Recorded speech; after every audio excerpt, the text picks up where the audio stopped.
How's it going, everybody, and welcome back to the channel. So y'all have seen me remove transmissions and install them in the driveway. Y'all have seen me pull engines and transmissions in the driveway. But today's video is going to be an engine swap. So finally I get to just pull an engine, leave the transmission inside the truck. So little context.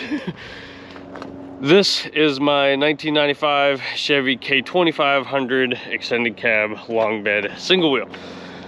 This engine, I was driving this truck around and it progressively got worse and worse, thinking it was a fueling issue, something of that nature, timing chain related, timing itself.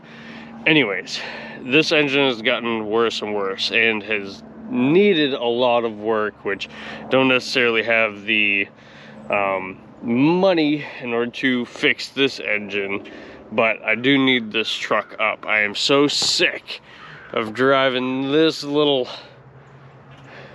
Honda Civic that little car around. I'm ready to get rid of it, so I need another vehicle.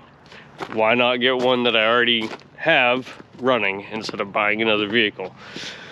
So I'm going to take the engine off the transmission from my Smash Crew cab, which has a bunch of mods on it, which is what I'll go over here in just a minute while we get into this. Take this engine and give new life to the extended cab. So that is the plan for the day, and it's gonna progressively get warmer today. Right now it's about 40 degrees, which hence why I'm wearing a jacket and a hoodie, working outside. But it's time to get this thing back on the road. So just to have a quick overview of what we have to do today, I'm hoping that we can potentially get this engine bay cleared out from the engine and get the new engine prepared to go in, get the frame all painted up to where I don't ever have to tear the engine and transmission back out. Just make it look nice and presentable underneath the hood and make it nice and clean. But we obviously have to remove the engine. So to get started on that, you need to disconnect all the electronic components on the back of the engine, get the fuel lines disconnected, the glow plugs disconnected. I will not be utilizing the vacuum pump. This turbo is actually off the Smash Crew cab. Did a manual wastegate on it a while back when I bought the turbo. But yeah, we need to get this engine out of here. So disconnect the electrical, undo the bell housing bolts, which actually I can show you.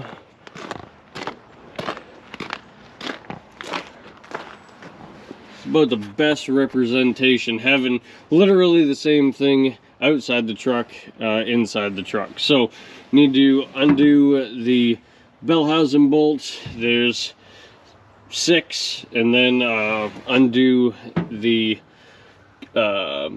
transmission cover bolts so I can access the torque converter bolts, and then that will separate it away from the transmission. I'll have to take a ratchet strap under the front of the transmission on the bottom to support it, because the only thing supporting the front of this transmission is the engine, which is the motor mounts. Moving on to the motor mounts, it's just going to be one bolt right here and one bolt same on the other side. I'll have to disconnect the oil cooler lines, and then once all of that is disconnected, including the fuel lines, you'll have 2 that go up to the back of the fuel filter housing.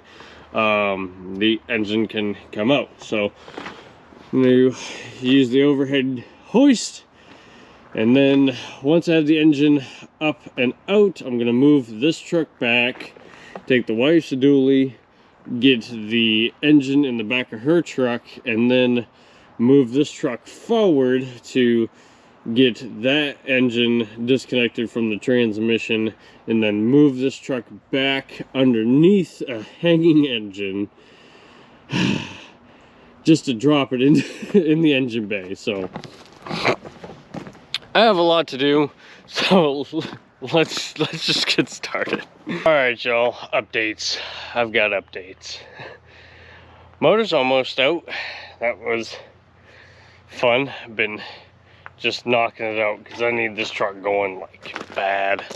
I hate having to steal the wife's truck away from her and then she's trapped at the house because she absolutely refuses to drive the Honda, and rightfully so. So I just wanted to get you guys in. Bit of a pain in the ass removing it this way. Honestly, I would almost rather remove it with the transmission. Humongous pain in the ass.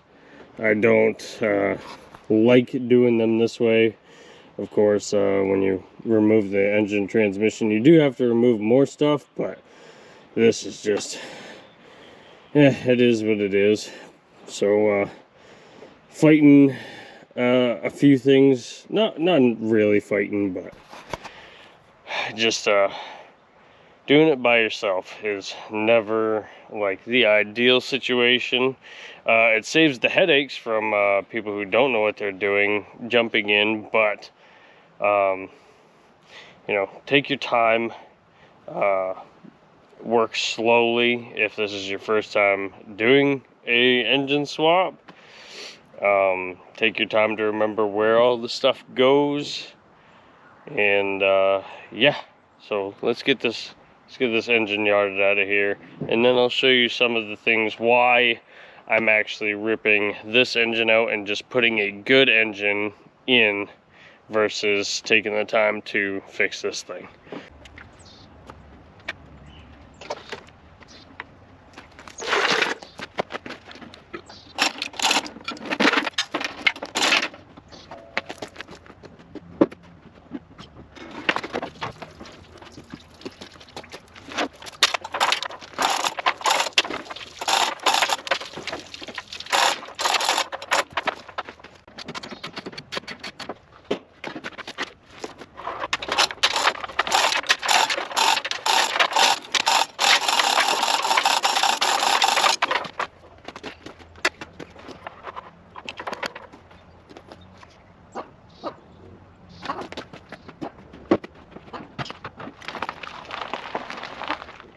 Engine obviously out, and really looking at this, it's oily, it's leaky,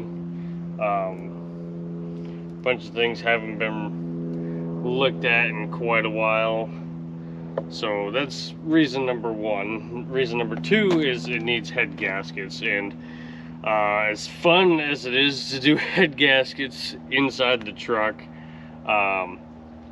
I have different plans for this engine, which y'all will find out here shortly.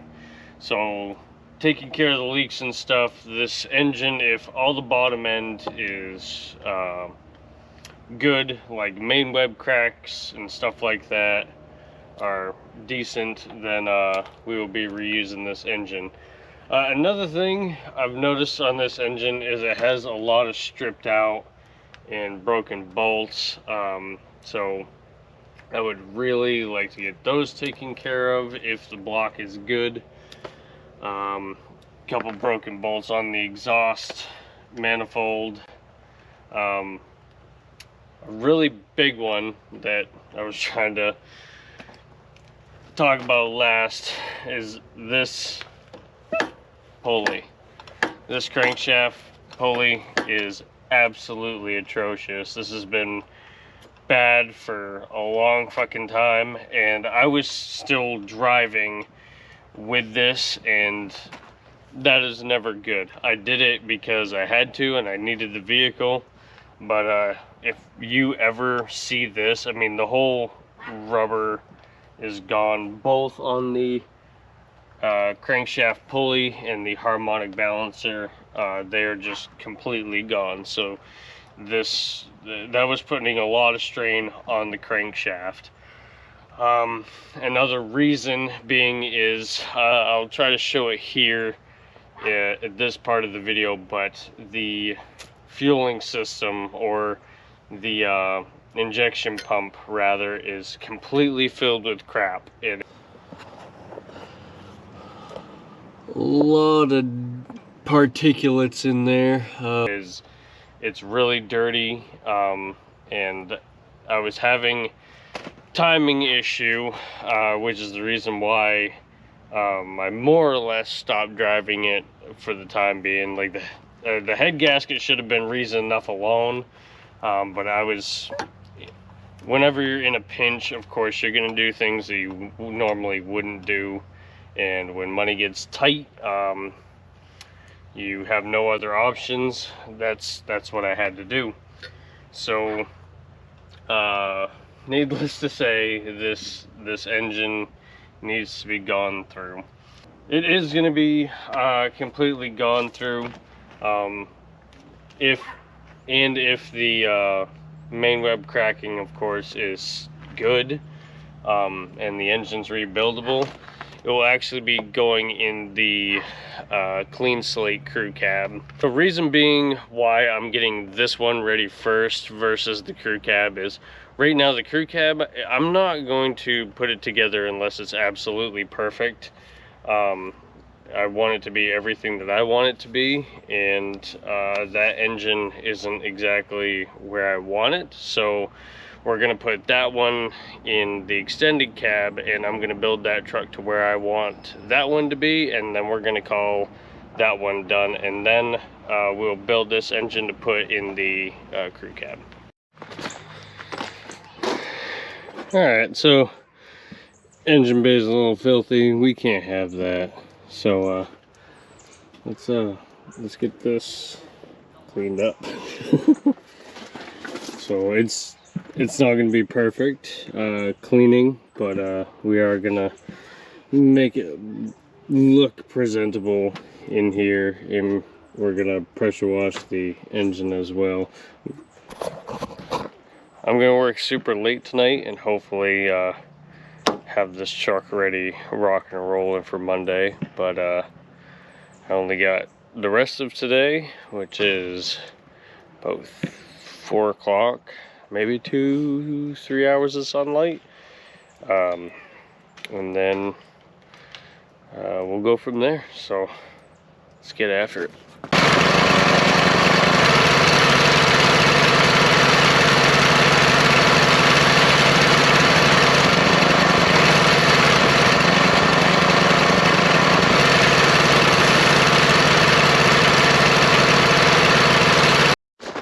Alright y'all, it's the next day. Kind of a late start, but I did some things off screen. Got the engine hanging just as high as it could go. Cleaned up the engine bay quite a bit. Zip tied some wires, made them like a little loom or whatever. I got 2 new engine mounts because the old ones were completely pooched. Maybe just a little bit of life left in them, but I'm here. I might as well put some new ones in, where that engine is going to be going in here. I want to make it as nice as possible so I don't have to get back in here unless something catastrophically fails. But this is ready to rock and roll. So what's going to transpire here is that truck needs to go that way underneath that motor, and I need to get that motor in the bed of this one and then pull that engine out of the bed and then snake the truck back to where it sits right now, and then I can drop you'll see. But this is going to be comical. Should go without saying, don't try to do this.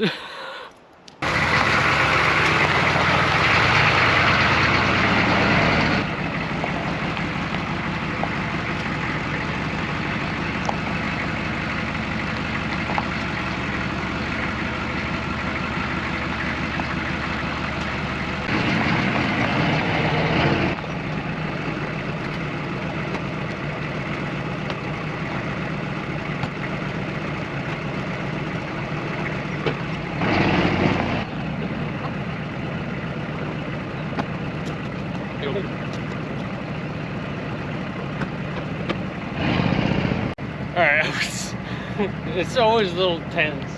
I was worried about the engine clearing the cab, but I don't want that thing hanging any longer than what it has to, so let's just put it in the bed.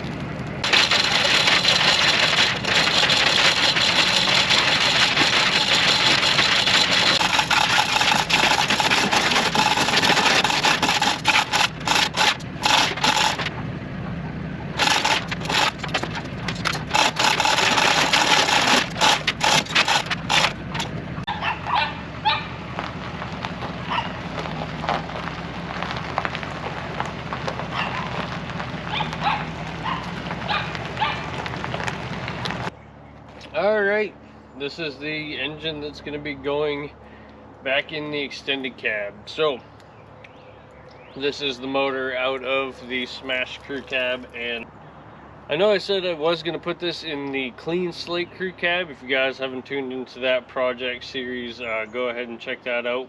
But this one's going to be going in the extended cab, and here's why. Number one, I need a truck fucking yesterday. I know we got the wife's dually, but the wife will only drive her dually. I do not feel comfortable with her in a car. She does not feel comfortable being in a car. Accident reasons, and she's always just driven a pickup, so that is her truck. And anytime I have to go anywhere with a pickup, I have to take that truck away from her, and then she's at the house. Now, in a pinch, yes, she will use the Honda if need be, but she really doesn't like to. So I need my own pickup because I have a bunch of things to do, and I need a pickup to do most of those things. Second off, I need this truck to be reliable, and when I got in the accident, this engine was still running. There's absolutely no blow-by on it, and it has a handful of modifications done to it in order to make it reliable, and I really wanted to put this in the crew cab. However, I'll go over that in just a sec. So I know this engine is good, and I got to take care of a couple leaks, but other than that, this engine is already ready to rock and roll. Third reason, the crew cab is already going to be a frame off restoration, and I may as well go ahead and do an engine build on it. I know a bunch of you have asked me to do videos on engine rebuilds and stuff like that, and I think the engine that came out of this extended cab would be a perfect candidate, so long as the bottom end is alright as far as the main web crackings, stuff like that. So I truly believe that engine will be okay, and if it's not, I'll find another motor, but I plan on doing a full build series on that crew cab. The reason being, if I'm gonna need this truck for quite a while I get crew cab figured out and squared away and work all the bugs out of it. So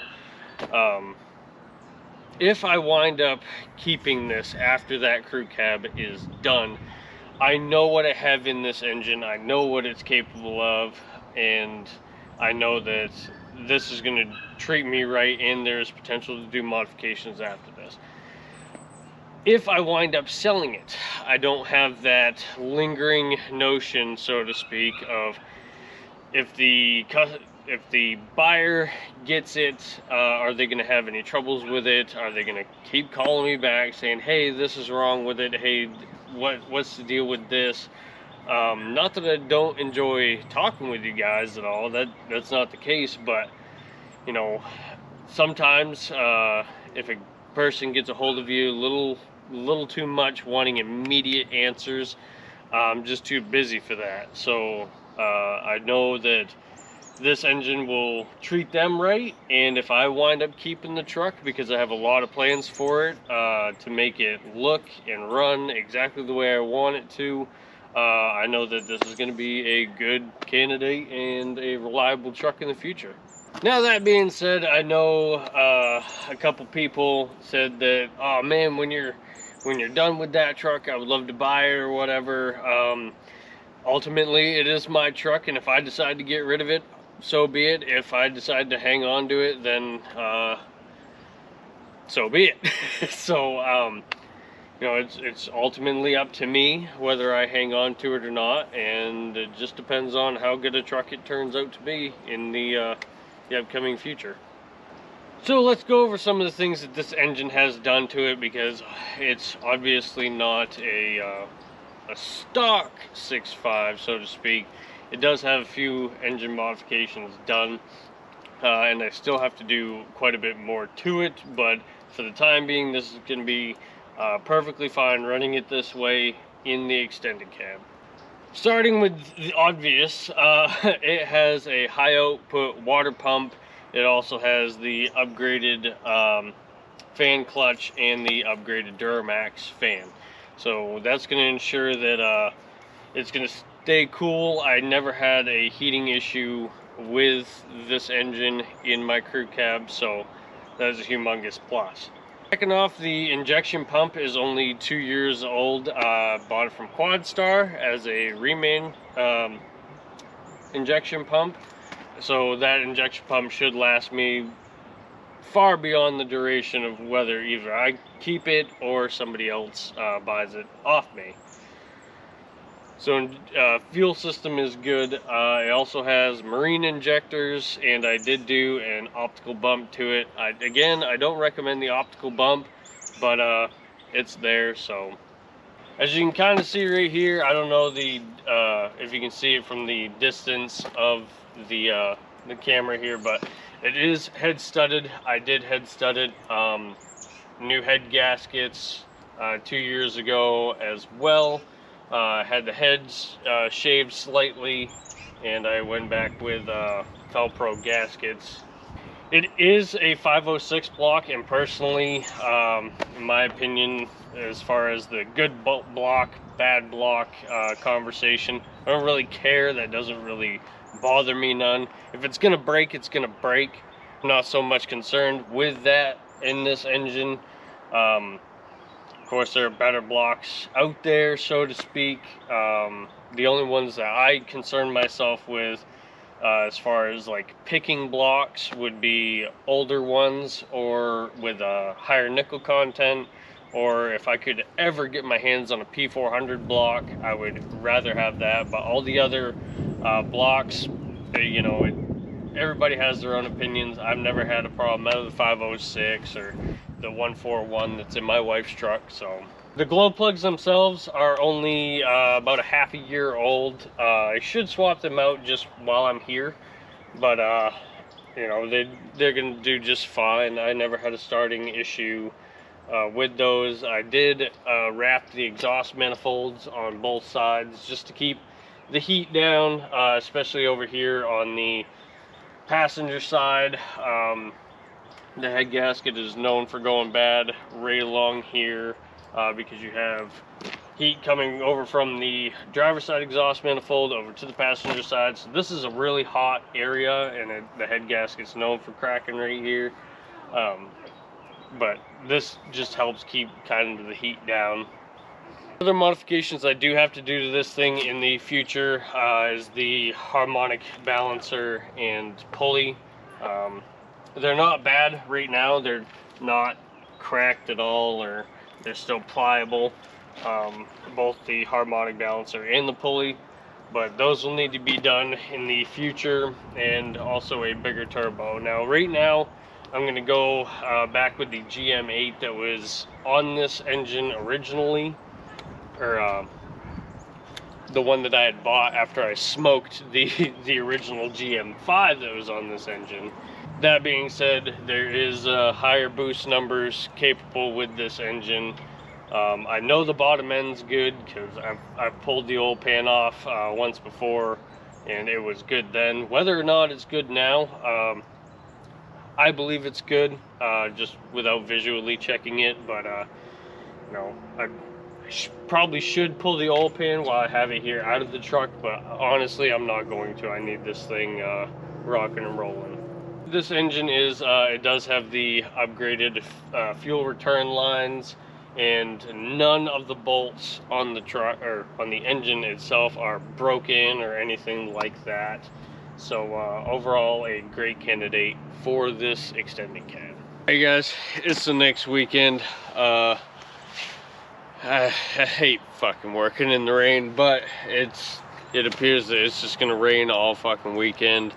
It's gonna be super miserable, but I want this truck running, so long as the rain kind of stays at a sprinkle, I'll be out here working. If it gets any more than a sprinkle, then it's gotta wait until next week. And I hate working in the fucking rain. But now that we got the engine out and we can kind of get access to it a little easier, we have to swap everything over for a 95. So this has 97 accessories on it and accessory brackets on it. That would be fine if I was using the 97 wiring harness. I'm going to maintain the 95 wiring harness and just put all the 95 accessories on this engine,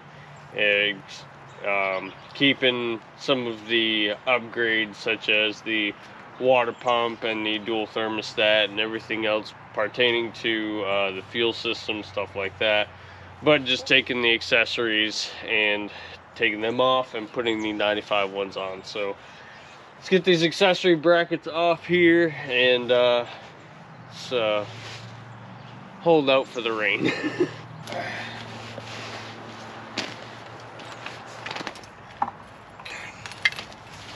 Great. Alright, the accessories are off. I'm gonna leave the fan blade on just for simple sake, but not having all these accessories on is gonna make it for a much easier install, and I can always get the accessories back on after it is installed. So that's what I'm gonna do. Make this as easy as possible for not only you to see what I'm doing, but ease of convenience for me. Got a few things to replace, like these motor mount brackets down here.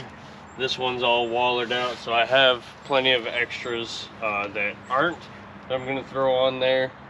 No use in putting brand new motor mounts in if the motor mount brackets are all kind of screwed up. So yeah, this one's all wallered out too. So I'm gonna get the oil cooler off of the lines, so I'm gonna keep the lines on there, and those are aftermarket lines that I have made.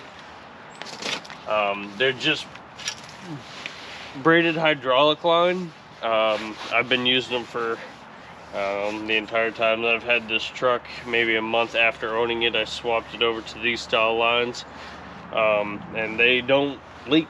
So all this oil is just built up from the valve cover gaskets leaking. So I'm gonna get all this swapped over and ready for install. Alright, these are the motor mount caps that I just removed. I put the other new used ones on there, but you can see that the holes are kind of wallered out. This is what would be the driver's side. The passenger side one was much worse, but this isn't the problem we're gonna have anymore. So the new ones are on there. The accessories are done. Gonna get that oil cooler off real quick and then kind of tie everything up to where it's not gonna interfere with the install. And then I might put a ratchet strap around just so I can tilt it east and west, or north and south rather. And then we'll wait for my wife to get back and use the truck to pull the truck forward and set this baby into place. Could attempt to move it with the Honda, but I just fixed it. I don't want to destroy it or put it under any excess strain. So I'm looking to sell that thing here in the near future. So I won't be using that. So we'll wait for the dually to get back.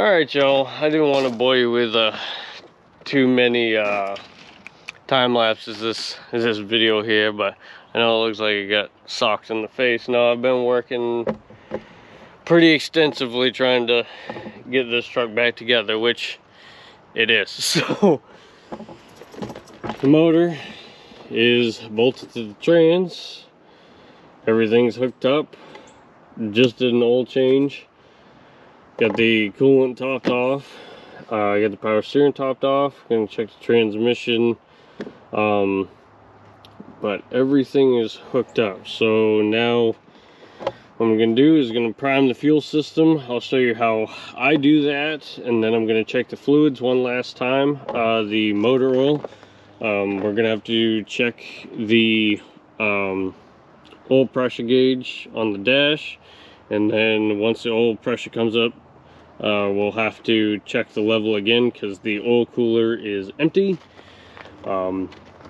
Just do a last once over on everything before I go ahead and start it, and we'll see how it starts.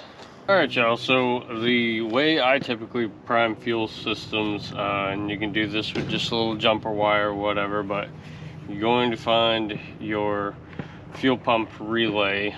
It's the fuse box underneath the hood, or lack thereof, in the engine bay. And you're going to jump the power to the lift pump. So this 95, even though I'm using the engine out of the 97, I didn't change any of the harness or anything like that. So 97, 96, when you turn the key on, like you're waiting for the glow plugs to cycle, it activates the lift pump. On 95 and older trucks, it doesn't do that. It only engages the lift pump when you go to start the truck. So what we're going to do, where the fuel system is completely bone dry, is we're going to jump this relay and send power, or send fuel up to the filter, and then to the return line spigot, if you will. You can use just a regular jumper wire. I typically just use my power probe just to make things easier, but there's other methods, of course, to make the lift pump work. So let's turn the key on and then jump this relay, and you'll see the fuel coming out of the fuel filter hose. So key on, and undo the little bleeder on top of the fuel filter, and take the fuel pump relay out.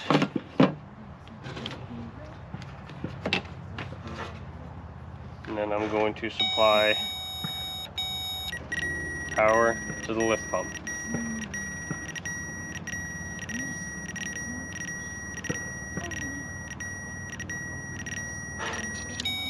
There, we got fuel up to the fuel filter, so the fuel filter is full.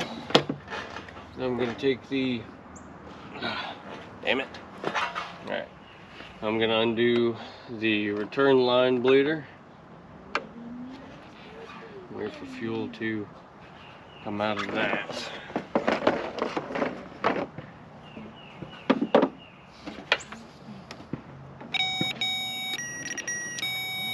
And it's already right there, so that's good. Probably take a little bit to get down to the injectors, but you know, I just checked my YouTube channel, and it has been 7 months since this engine has run. So of course you all know that the engine came out of my crew cab, but yeah, let's see how it goes.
I got my little cheerleaders over there on the porch.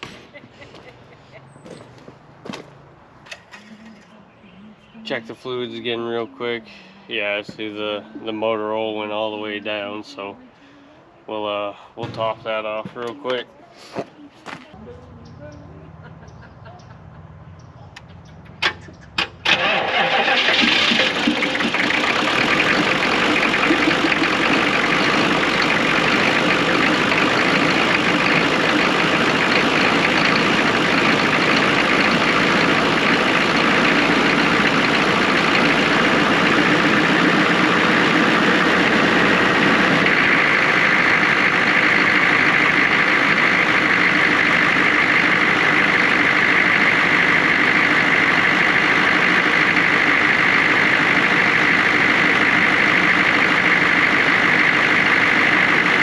Since it's running all right, let's see if she moves under her own power.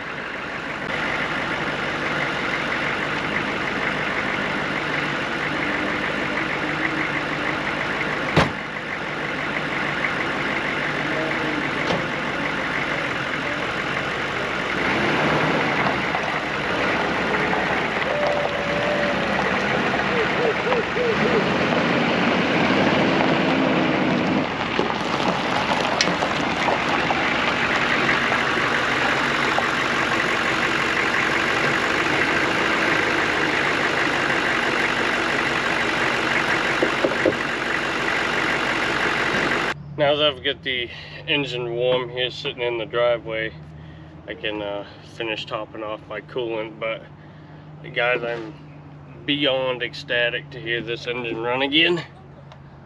And I'm just dumbfounded, or blown away, if you will. It runs really smooth. Ah, well, that's precious coolant you're wasting, sir. Make sure you do these checks before you go on any amount of mileage. Do your tests in the driveway, stuff like that. Close that bleeder back up. So we know that everything is running good. I'm gonna go ahead and throw everything back on it, and then we're gonna wrap this video up. There's kind of a few things I'd like to go over with y'all at the end of the video if you are looking to do an engine swap, kind of things to remember.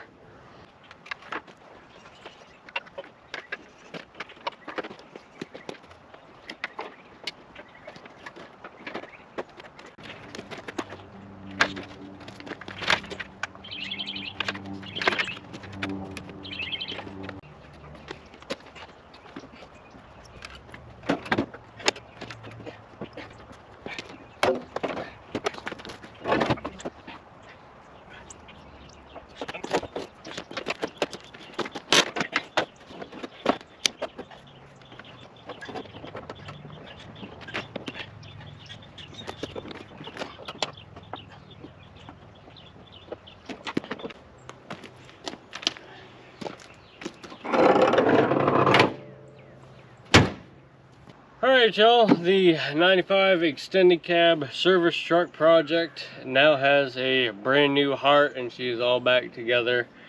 And thank y'all for making it to the end of the video. I said at the end of this video I wanted to go over a few things when doing this. Of course, this isn't any light project, so to speak. It's pretty daunting. It's not everybody's you know, in everybody's skill level, but there are definitely some things to go over with this. So I thought I'd share some of my experiences doing engine swaps and transmission jobs, stuff like that. Y'all have seen me obviously do it here just in the driveway. So first off, I'd like to say that again, this job is not for everybody. The first thing to assess is your skill level. Are you capable of tearing a complete truck apart, or ripping a motor out, or ripping the transmission out, and throwing it back together exactly the way it's supposed to be with new parts. You need to self-evaluate and determine whether you are able to complete this job. Now, I did this in my driveway, as you guys saw, and you know, I did it by myself. I've done it before, and I'll continue to keep doing it so long as I have interest in 6.5s. Not to say that I'm ever going to give up on these things. I absolutely love these motors, these trucks in general, and I have no ambition of, you know, throwing the 6.5 to the wayside. This is what my channel is based on. I make these videos to help y'all out where I can. So assessing your skill level, are you just new into mechanics and, you know, you're wanting to refresh the engine, or you're wanting to rebuild it? You know, some of the reasons why you'd pull an engine, it's wore out, it's got a hole in the block or a crack in the piston, something's wrong with the engine. Are you capable of doing this? And you need to ask yourself these honest questions, because, you know, turning wrenches isn't for everybody, but if you have the mindset and the time to do it, anything is possible. So that is number one. You need to ask yourself, are you capable? So number two question that you need to ask yourself is, do you have the tools in order to do the job? Obviously, you can see that I'm not in a garage or anything like that, and I'm in a gravel driveway, no pavement whatsoever, and I have an A-frame, or an overhead crane, if you will. You need to ask yourself, do I have the tools in order to do the job that need be done?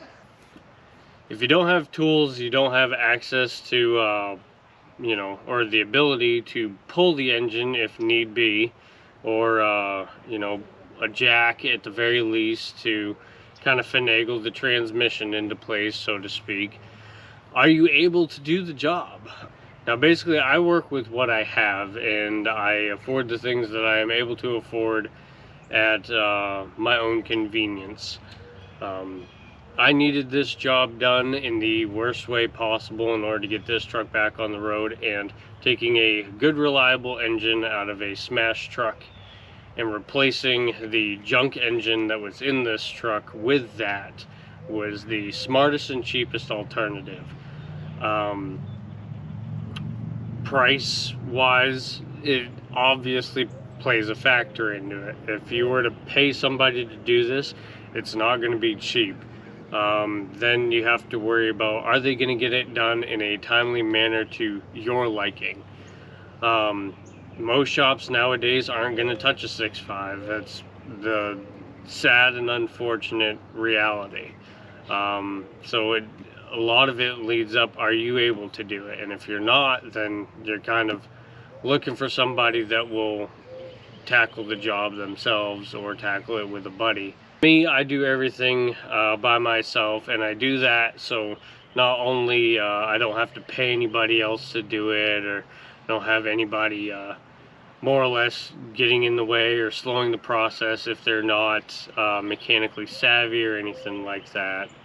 But I know that when I do it, I do it to my specification or my liking to it. So I'll go into that in further detail, but I didn't just do an engine swap in this truck.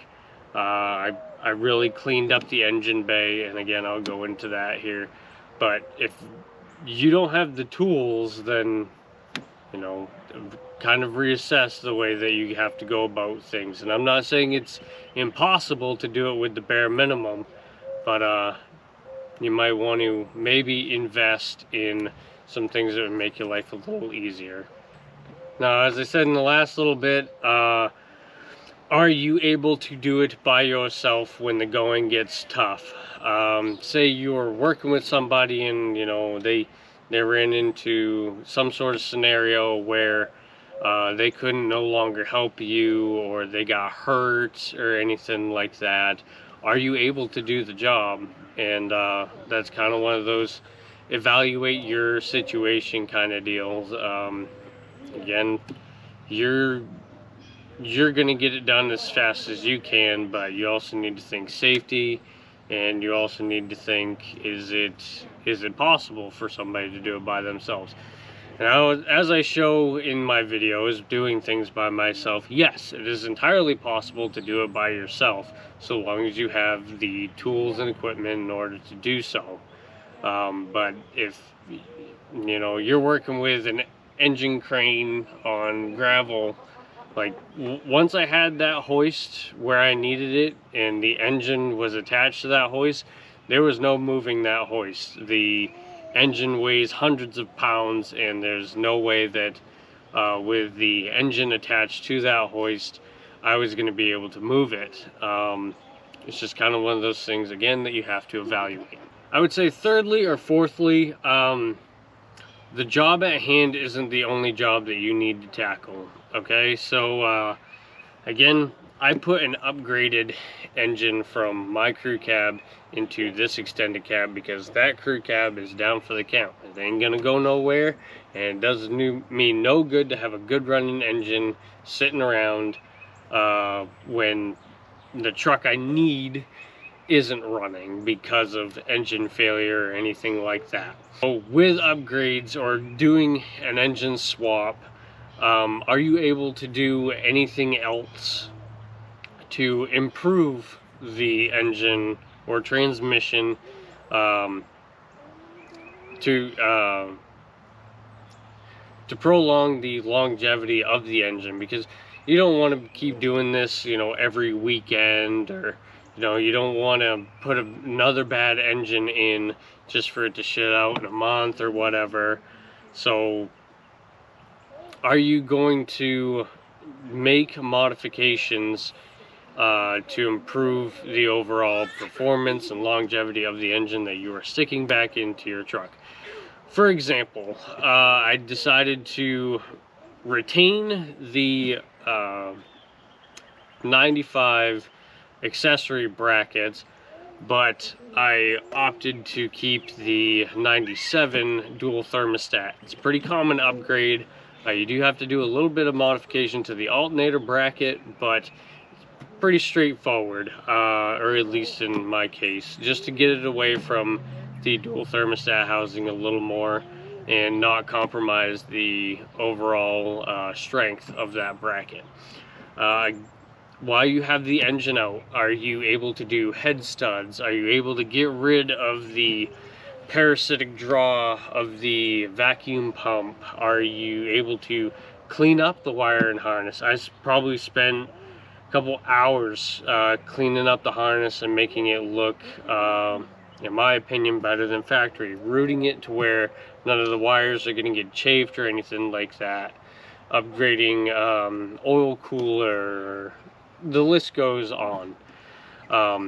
Don't just look at it as I need to do an engine swap, okay? Look at it as this is a way to improve upon the platform that you currently have and maintain the truck as best as possible. So do upgrades where you can. Of course, price or funding is a big alternative to that, and you just need to look at that as you go through it. If you're not able to and money permits, then do what you can. With all that said, everything's all cleaned up, everything's routed the way I want it, the truck is running great, and I am ecstatic to hear this engine run after a long 7 months of being stuck in a truck that it can't even move. So I am super happy to hear this engine run, and it's smooth, and it's quieter than what I would want because it still has the factory exhaust. But even with all the modifications that I have done to this engine, this is not the last you guys will see of this truck. I can guarantee you it's going to be getting a lift kit this year because I'm ripping it out of the crew cab. So the crew cab is basically going to be parts for both my wife's 1 ton and this 3/4 ton. So I'm going to be taking all the good parts from that one and putting it on the running trucks. So This truck has plenty more to go.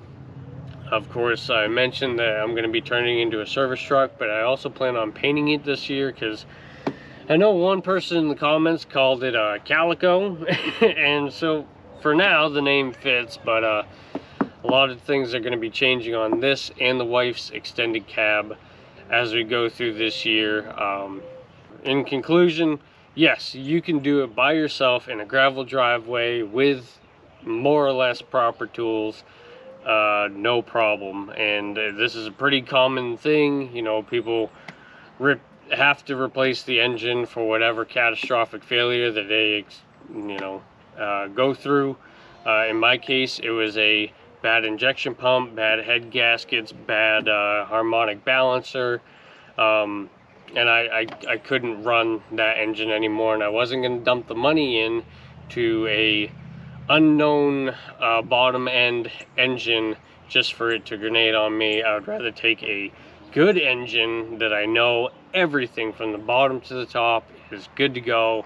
This engine isn't going to give me any trouble for the life expectancy as far as I have it, or if I wind up selling it in the future. Not positive yet. A long way to go with this yet. So yeah, you guys will be seeing plenty more of this. This thing's going to make a dramatic change, and the wife's truck is going to make a dramatic change over this year. Even if I wind up, right now the other crew cab, or the clean slate crew cab, is on the back burner. So best to just keep the ones that we have running and tip top, and do the modifications that we want to see done to these trucks. So I hope that was some insight on doing this job.